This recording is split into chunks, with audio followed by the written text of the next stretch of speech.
Nesse vídeo assim, com muito prazer, meus amados irmãos, eu venho nesse momento assim trazer versículos de justiça. Bom, a justiça é uma das características de Deus. Ele se alegra com o justo e abomina a injustiça. O pecado nos torna impuros, injustos e separados de Deus. Mas todo aquele que acredita no sacrifício de Jesus e o aceita como Senhor e Salvador é justificado por Jesus Cristo e recebe a justiça de Jesus, que é a lavagem dos pecados e também a salvação. E lá em Efésios capítulo 6, versículo 13, diz assim: somos encorajados a vestir a armadura de Deus, que inclui a couraça da justiça, para resistirmos, assim, às armadilhas do nosso adversário espiritual.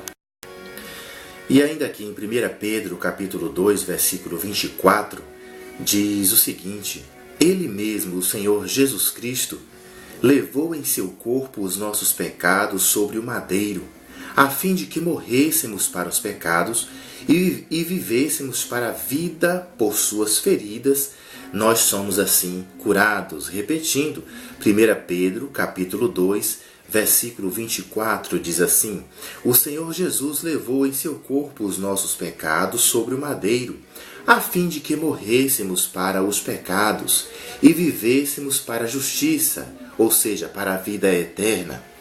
E por suas feridas nós assim somos curados. Outro versículo de justiça está em Eclesiastes 9:11, que diz o seguinte: percebi ainda outra coisa debaixo do sol. Os velozes nem sempre vencem a corrida, os fortes nem sempre triunfam na guerra, os sábios nem sempre têm comida, os prudentes não são sempre ricos, os instruídos nem sempre têm prestígio, pois o tempo e o acaso afetam a todos. É verdade, nós não podemos fugir da realidade da palavra de Deus e também assim da realidade das consequências da vida.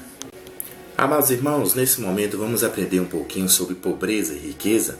Então vamos lá, em 1 Samuel capítulo 2, versículo 7, diz o seguinte: o Senhor é quem dá pobreza e riqueza, Ele humilha e exalta. Tá vendo? É Deus quem enriquece e é Deus também quem empobrece quem Ele quer.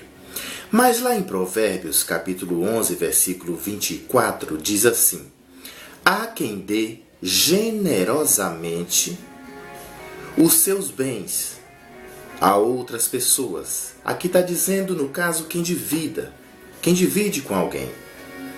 E a pessoa que divide os seus bens com alguém, está dizendo aqui em Provérbios 11, 24, ela vê aumentar suas riquezas. Já outras pessoas, como diz em Provérbios 11, 24, já outros guardam o que deveriam dar e caem na pobreza. Verdade, nós vemos hoje em dia muitas pessoas que tinham bens materiais, pessoas que eram riquíssimas, milionárias, hoje estão assim na pobreza. Eu conheço pessoas hoje em dia que se tornaram riquíssimas, mas que não aprenderam a dividir nada com ninguém, não aprenderam a dividir o seu pão com ninguém. Então, automaticamente, sobreveio sobre essa pessoa o quê? A pobreza e às vezes até a miséria. Eu conheço uma pessoa aqui na minha cidade, não sei se está vivo hoje ou não, que era um homem milionário e passou a ser pedinte. E colocaram o nome dele de R$1, porque ele saía pedindo R$1 na cidade. E aí nós podemos ver aqui a resposta em Provérbios 11, 24. Há quem divida generosamente o que tem e vai aumentar as riquezas. Então Deus se agrada daquele que divide o que tem, daquele que vê um irmão necessitado e tem na sua casa sobrando e vai lá e divide. E há também pessoas que, ainda que não estejam sobrando, ela tem prazer em dividir aquilo que ela tem, porque ela sabe que do céu virá a recompensa, porque essa pessoa sabe que do céu virá o dobro. E há outras pessoas que guardam o que têm e caem na pobreza. Por quê? Porque os olhos de Deus estão atentos a todos nós. Então Deus se agrada assim que dividamos o nosso pão, as nossas vestes, os nossos bens materiais na terra, para que Ele assim venha aumentar, acrescentar em nós essas coisas. Porque como diz na palavra do Senhor Jesus, é dando que se recebe. E também há outro versículo que eu vou procurar daqui a pouco, que diz: lança o teu pão sobre as águas e depois de muitos dias o acharás. Quer dizer, você que ajuda alguém necessitado hoje, amanhã você vai precisar da mesma ajuda. E você vai encontrar ajuda por quê? Porque você ajudou, Deus vai também usar uma pessoa para te ajudar. E esse pão que você lançou na água, digamos que a água é aquela pessoa que estava com sede. O que vai acontecer com o teu pão? Ele vai crescer, ele vai render. Põe o pão na água para você ver, ele incha. Então o pão, quando você divide, Deus devolve para você em dobro. Quer dizer, algo maior assim da parte do Senhor Jesus. Irmãos, há também um versículo importante em Provérbios, capítulo 10, versículo 15, que diz o seguinte: a riqueza dos ricos é a sua cidade fortificada, mas a pobreza dos pobres é a sua ruína. Quer dizer, mas a pobreza é a ruína dos pobres. Bom, mas a pobreza é a ruína dos pobres. E assim vice-versa.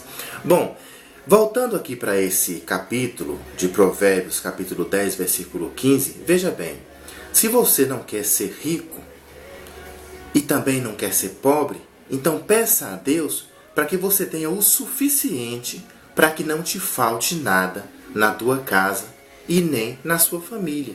Eis aqui um mistério. Na Bíblia diz, tem alguém dizendo ali em Eclesiastes: Senhor, que eu não tenha nem riqueza e nem pobreza, mas que eu tenha o necessário para sobreviver. Eu também vou estar procurando daqui a pouquinho esse capítulo e esse versículo e estar assim postando para vocês, porque é muito interessante isso daqui. Como eu havia dito para vocês que eu ia procurar o capítulo e o versículo que diz: lança o teu pão sobre as águas, porque depois de muitos dias o acharás. E está aqui, está em Eclesiastes capítulo 11, versículo 1, que diz o seguinte, eu acabei de ler: lança o teu pão sobre as águas, porque depois de muitos dias o acharás. Agora eu vou estar assim, procurando o outro versículo que eu prometi. Irmãos, olha só que capítulo e que versículo bonito. Está em Hebreus capítulo 13, versículo 5, que diz o seguinte: conservem-se livres do amor ao dinheiro e contentem-se com o que vocês têm, porque Deus mesmo disse: nunca o deixarei e nunca o abandonarei. Que versículo lindo! Deus pedindo que nós venhamos assim nos contentarmos com o que nós temos aqui nessa terra, porque o melhor está em nós. É a presença do Senhor Jesus Cristo em nosso coração, através do seu Santo Espírito. O melhor está em nós. É a palavra de Deus dizer: nunca te deixarei e nunca te abandonarei. Então, Todo-Poderoso está em seu coração. Isso é que é o mais importante. É o Espírito Santo do Senhor Jesus nunca nos abandonar. Amados irmãos, olha só o que Deus diz em Provérbios, capítulo 30, versículo 5. Tudo o que Deus diz é verdade. Ele é como um escudo para todos os que procuram a sua proteção.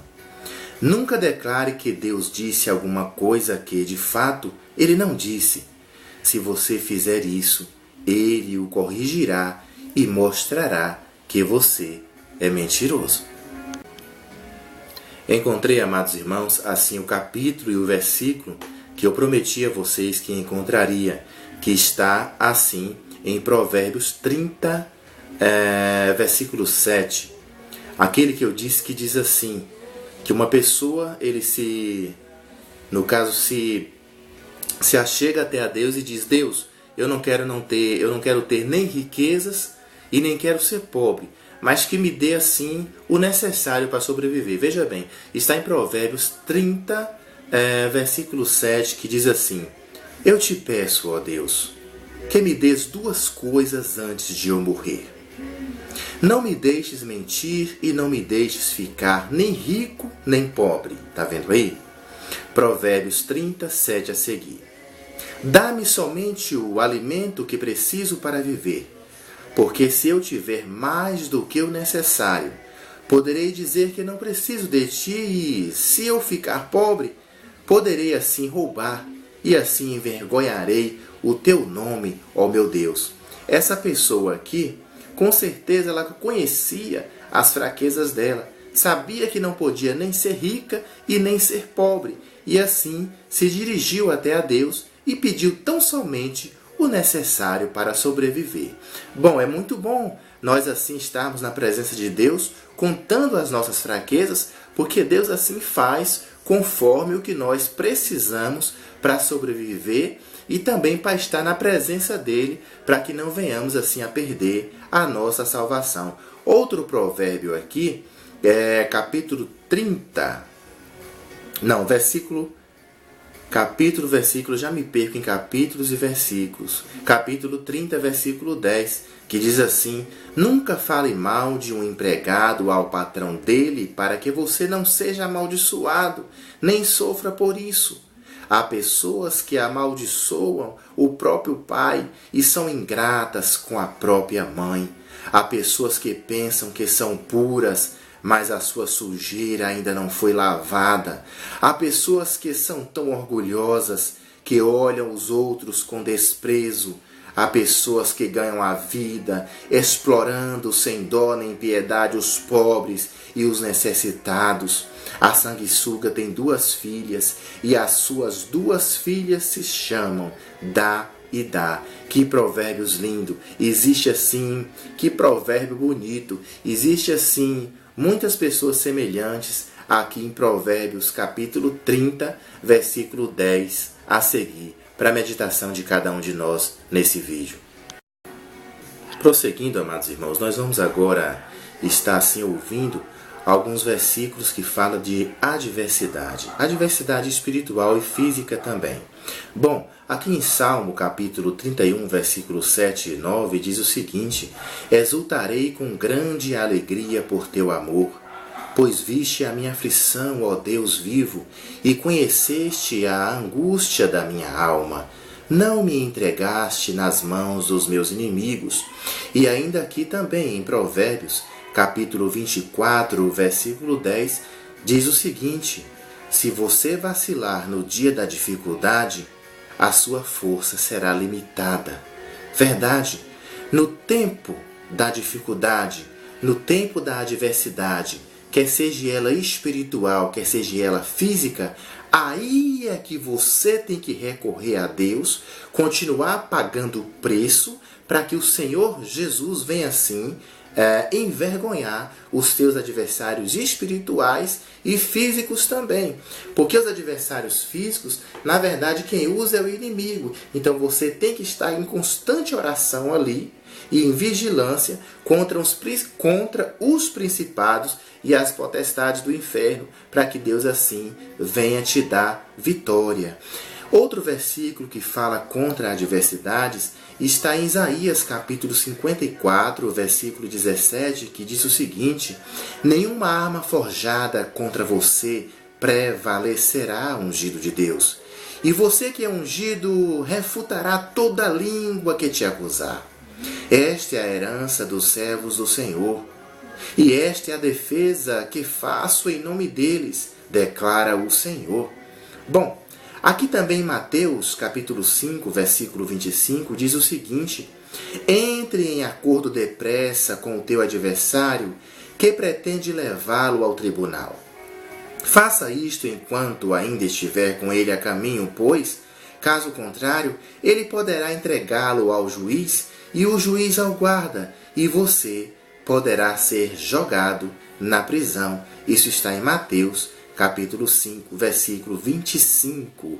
Aqui o Senhor Jesus nos aconselha a fazermos as pazes com os nossos inimigos, a estarmos assim pedindo perdão, a estarmos assim aceitando o perdão, porque se o teu inimigo, enquanto ele está contigo a caminho, se ele por um acaso te entregar ao juiz, esse juiz pode ser um juiz aqui da terra e pode ser também o juiz supremo, o Pai do nosso Senhor Jesus Cristo.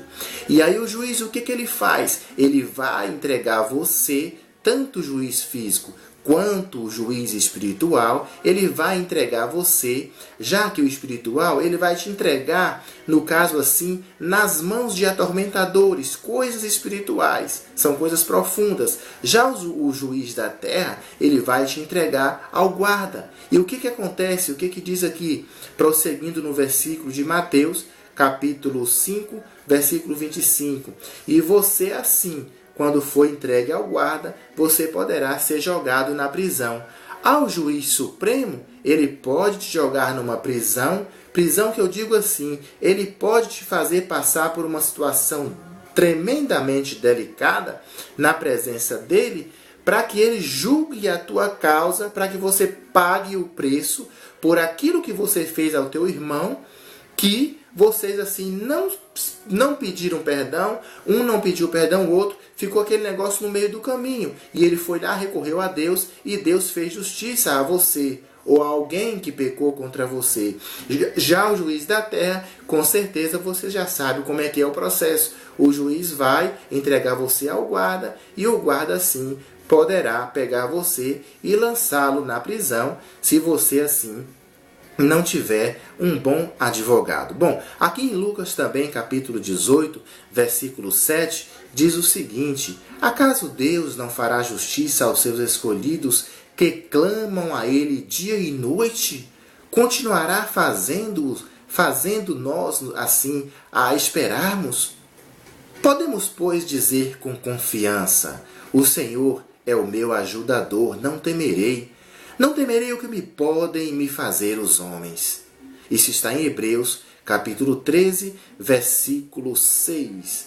E também aqui em Salmo, capítulo 9, versículo 9, diz o seguinte: o Senhor é refúgio para os oprimidos, uma torre segura na hora da adversidade. Então, para você que está passando por adversidades espirituais e físicas, tão somente se recorra ao Senhor Jesus Cristo, peça socorro e refúgio em Deus, e o Senhor Jesus vai estar sendo para você assim uma torre segura contra os teus adversários, tanto espirituais quanto físicos. Agora eu tenho uma palavra, já assim no finalzinho desse vídeo, para você que está afastado da igreja, para você que está assim afastado da presença do Senhor Jesus. Uma palavra que está assim em Apocalipse, capítulo 2, versículo 15, que diz o seguinte: lembra-te, pois, de onde caíste, arrepende-te e volta à prática das primeiras obras, e, se não, venho a ti e moverei do seu lugar o teu candeeiro, caso não te arrependas. Isso está em Apocalipse, capítulo 2, versículo 15. Volta, amado irmão, volta correndo. Deus está te esperando com os braços abertos. Bom, estou assim encerrando esse vídeo e chegou o momento de mandar aquele abraço. Eu deixo um abraço especial para toda a minha família, sem exceção de nenhum deles. Um abraço também para todos os meus irmãos de fé que estão assim comigo aqui em minha cidade, e um abraço também para vocês aqui do Face, todos sem exceção. Eu não posso citar o nome de todos porque são muitos, mas vou estar assim citando o nome daqueles que mais estão ali presentes o tempo inteiro, curtindo, comentando. Aí a gente grava o nome mais facilmente. Um abraço para você, Maria dos Anjos, Tião Cassal, Vera Lúcia Fernandes, Maria Lúcia Furtado, Edna dos Reis, Olga Ceboldi. Um abraço para você também, Rose Pedrosa, e fiquem todos na paz do Senhor Jesus. Mas antes de encerrar, eu vou estar deixando para vocês lerem em 1 Samuel, capítulo 20, versículo 41, que fala assim de amizade verdadeira. Um grande abraço e estamos aqui no Face. Até mais.